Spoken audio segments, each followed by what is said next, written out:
अस्सलामुअलैकुम वरहमतुल्लाह। मेरे दोस्तों, मेरे बुज़ुर्गों और सुनने वाली मेरी बहनों, ख़ुसूसन मेरी बहनों, शोहर की नाराज़गी से बचो, क्योंकि इससे उसकी नाराज़गी से अगर खामन की नाराज़गी होगी तो अल्लाह नाराज़ हो जाएगा और खामन की नाराज़गी से पूरी ज़िंदगी दुनियावी और आखिरी उखरवी ज़िंदगी ख़राब हो जाती है।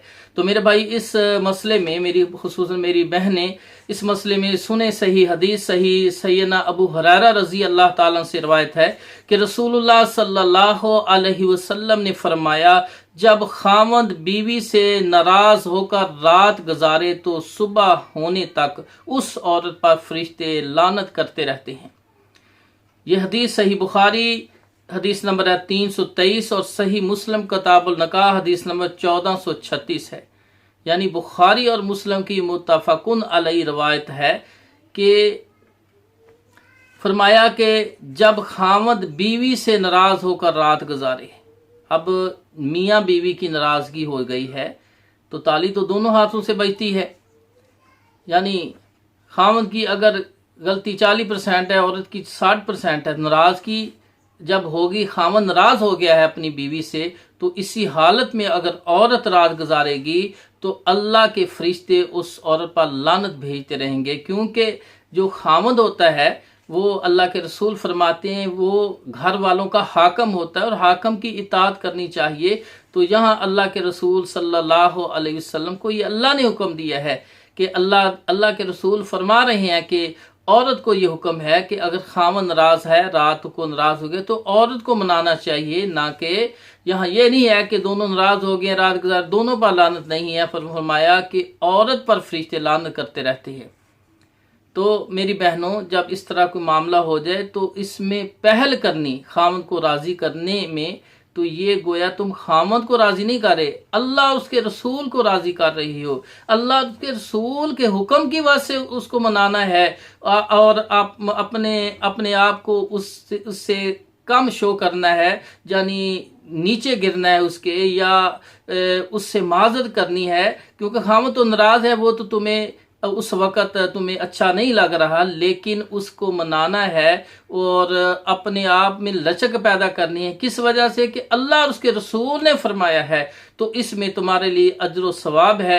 इसलिए खामद नाराज हो जाए तो ये नहीं है नाराज में सारी रात गुजार दो, इससे तुम्हें बहुत बड़ा गुनाह होगा।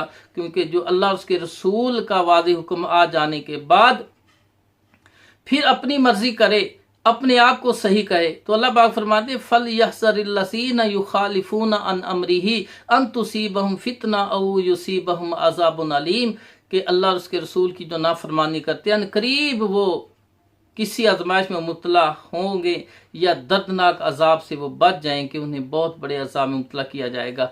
तो इसी तरह मेरी बहनों, दूसरी हदीस में है, हज़रत तलक बिन अली रज़ी अल्लाह ताला से रिवायत है कि रसूलुल्लाह सल्लल्लाहु अलैहि वसल्लम ने फरमाया, जब खामद अपनी बीवी को अपनी किसी हाजत ज़रूरत के लिए बुलाए तो उससे फौरन आ जाना चाहिए। अगरचे वो तंदूर पर हो, तंदूर पर रोटियां पका रही हो, छोड़ के आ जाना चाहिए। अगरचे वो तंदूर पर हो या वो बावर्ची खाने में कोई काम कर रही हो, तो उससे उस हालत में भी आ जाना चाहिए, क्योंकि हाकम होता है खामंद और अल्लाह उसके रसूल ने फरमाया है। यह हदीस तिरमिज़ी और मुस्नद अहमद के अंदर मौजूद है। इस तरह हज़रत अबू इमामा रज़ी अल्लाह ताला अन्हु से रवायत है कि रसूलुल्लाह सल्लल्लाहु अलैहि वसल्लम ने फरमाया, तीन आदमी या तीन अफराद ऐसे हैं जिनकी नमाज उसके कानों से ऊपर तजावज़ नहीं करती, ऊपर अल्लाह के पास कबूलियत के लिए नहीं उठती।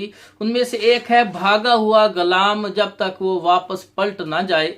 तो इसी तरह ऐसी औरत, ऐसी बीवी जो रात गुजारे इस हाल में कि उसका खामद उससे नाराज हो, तो उसकी नमाज कबूल, फर्ज नमाज भी कबूल नहीं होती जब तक उसका खामद नाराज रहता है।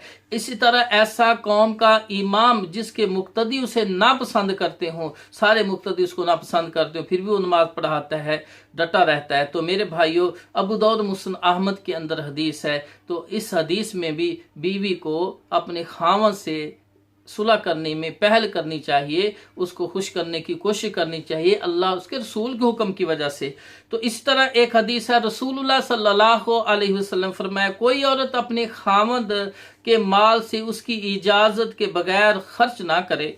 आप सल्लल्लाहु अलैहि वसल्लम से पूछा गया, ए अल्लाह के रसूल सल्लल्लाहु अलैहि वसल्लम, खाना भी नहीं, खाना यानी रोटी और सालन खाना भी नहीं, तो आप सल्लल्लाहु अलैहि वसल्लम ने फरमाया ये तो हमारे उम्दा अमवाल में से है, यानी खाना वगैरह भी बीवी अपने खामन की मर्जी के बगैर किसी को भी नहीं दे सकती, चाहे उसके वालिदैन हैं, जब उनके वालिदैन हैं, खामन की मर्जी के बगैर रोटी सालन वगैरह नहीं दे सकती। ये हदीस इब्ने माजा है, हदीस नंबर है 2295। तो मेरी बहनों, अल्लाह उसके रसूल के हुक्म को मानते हुए चाहिए कि शोहर की मर्जी के मुताबिक ज़िंदगी गुजारनी चाहिए।